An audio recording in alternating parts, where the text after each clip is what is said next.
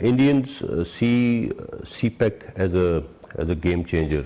The kind of threat that it is facing from the Indians is obviously the security threats that we are facing. There is a lot of terrorist activity going on around it. The terrorists who are being used to target this project are continuously targeting the Chinese manpower involved. To keep this project secure, we've raised 2 divisions for the security of this project. And other than that, we have about 8 to 9 regular regiments also protecting the project at various locations from wherever it is passing through.